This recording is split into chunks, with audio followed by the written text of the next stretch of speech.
as a child, Christmas meant excitement. It meant eating a lot more than I used to eat during the course of the year, because it was a special day. It meant that I was getting my dolly.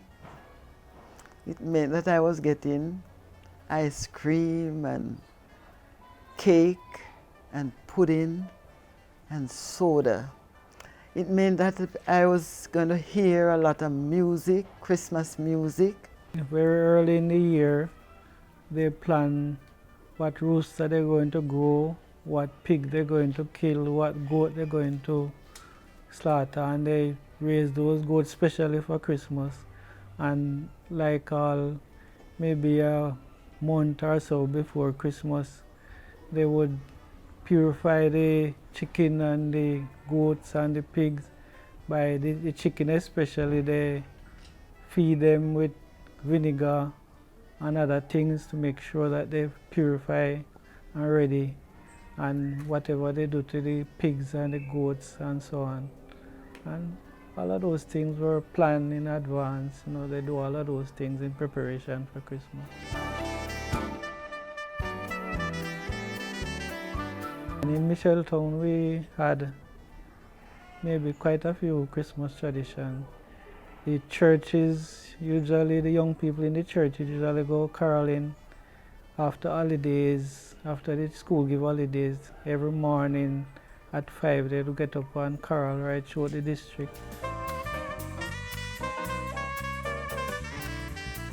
Every Christmas day, we would hear the drumming sound coming from Micheltown, and if we had anything outside, because the Jankono persons, how they were dressed and they dance and they would come into the yard. Yes, they come into certain yard, and some of us children were afraid of them. So we would hide underneath the bed or make sure the door was locked, and we peeped through the windows. But that was an exciting time because we always look forward for that. And the songs, they sang a lot of traditional songs. They make up songs about people, and they would dance. And I don't know how they get so much energy, but they would walk from Micheltown, they would come over to Moorlands, and they would go to Lioneltown.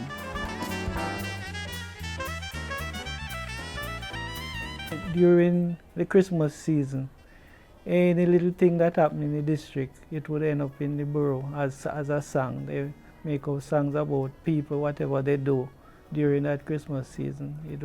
And the people weren't pleased about it, because it was teasing all the way until the New Year. Most people wouldn't know, but the skin for the drum had to be she-goat skin, not the ram goat, because somehow the ram goat skin don't sound as beautiful or as nice as the she-goat. So they had to get the she-goat skin, cure it and scrape it and fix it and then put it onto the drum.